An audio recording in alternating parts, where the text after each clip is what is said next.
Olha, eu entrei para o jogo do pau em 1976. Na altura estava a formar-se a associação, a APJP, a Associação de Jogo de Pau de Lisboa, e tinha 76, já não me lembro muito bem, tinha 18 anos, ou 19, coisa assim, e fui para o Ateneu. O jogo de pau já era alguma coisa que eu tinha alguma curiosidade, e na altura estava a praticar Karate Shotokai no Judo Clube de Lisboa, com o mestre Rebola, que não na altura em que eu cheguei, mas passado um mês ou dois, apareceu o Nuno Russo, porque eu estava a treinar em Paris exatamente Shotokai. E para um dia o Nuno Russo, como ainda hoje é, ia ao jogo do pau. Portanto, se o jogo de pau já era uma coisa que eu tinha curiosidade, temos que nos situar também no tempo e no espaço.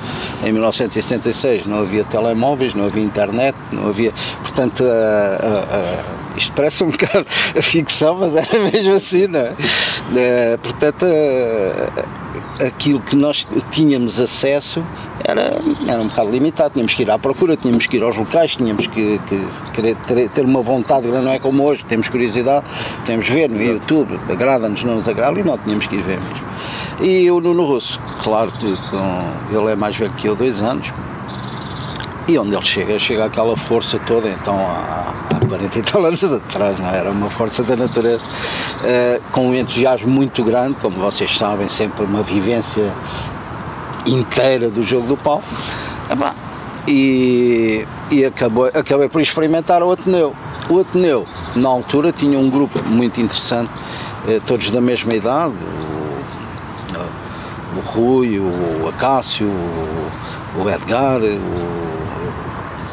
Carvalho, o irmão do Nuno, o João, pronto, era um grupinho assim, todos da mesma idade, tudo com muita disponibilidade, que também era importante. E começámos, o Ateneu na altura era uma coisa interessante, esse grupo já estava a funcionar, porque quando o Nuno entrou, havia a densidade de mestres por aluno, era uma coisa fantástica, não havia alguns 4 mestres por um aluno ou coisa assim, porque estava numa fase mesmo, digamos, de pouco desenvolvimento ou de abrandamento, digamos assim.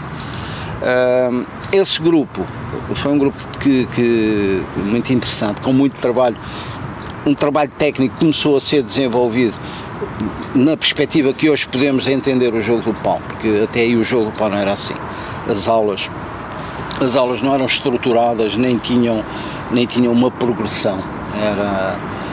Chegávamos, é curioso que a maior parte do pessoal vinha das artes marciais, ou era a altura dos filmes do Bruce Lee, portanto havia aquela curiosidade, mas é engraçado que havia um culto, não havia bem o culto da personalidade no mau sentido, mas havia o culto da prática e dos mestres, do saber dos mestres. E as aulas eram, portanto, os alunos, quem chegava, participava de uma forma ativa, não é como hoje que muitos alunos ou muitos praticantes pagam a cota, ou pagam o ginásio, ou pagam qualquer coisa, chegam, consomem e vão embora. Aquilo não era assim, nós chegávamos, arranjávamos a sala, que era na sala principal do Ateneu, onde há um campo de basquete, cá fora ao pé da sala azul.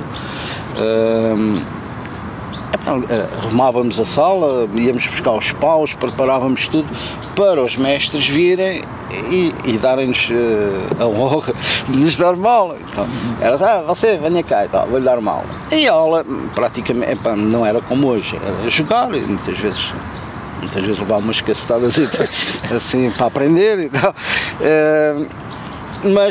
Mas também foi uma fase que rapidamente o Nuno estruturou, porque o Nuno sempre esteve muito próximo destas coisas e estruturou de uma forma de aula efetiva, até com a experiência que ele tinha das artes marciais. Então o mestre não teve um professor, não começou com um professor, começou com vários?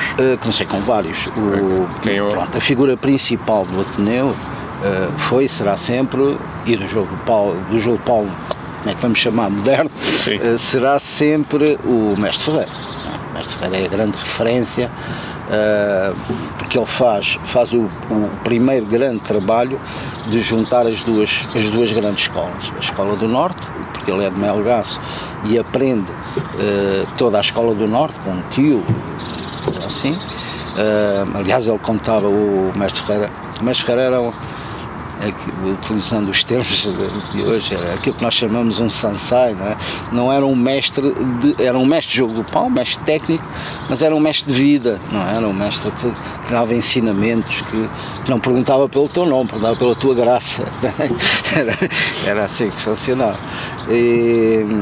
E é realmente a figura central desta história toda e que faz a junção das duas grandes escolas, que tem uma visão já muito moderna do jogo do pau, que é curioso e que vai fazer outras artes marciais para perceber, nomeadamente as deslocações ou coisa assim, e é uma pessoa também que ama profundamente o jogo do pau e que acaba por juntar as duas escolas, fazer a sua própria escola, que é a escola Pedro Mestre Ferreira, foi aquela que eu aprendi e que o Nuno aprendeu e que a maior parte das pessoas da nossa idade, da minha idade, aprendemos, foi em Lisboa, claro.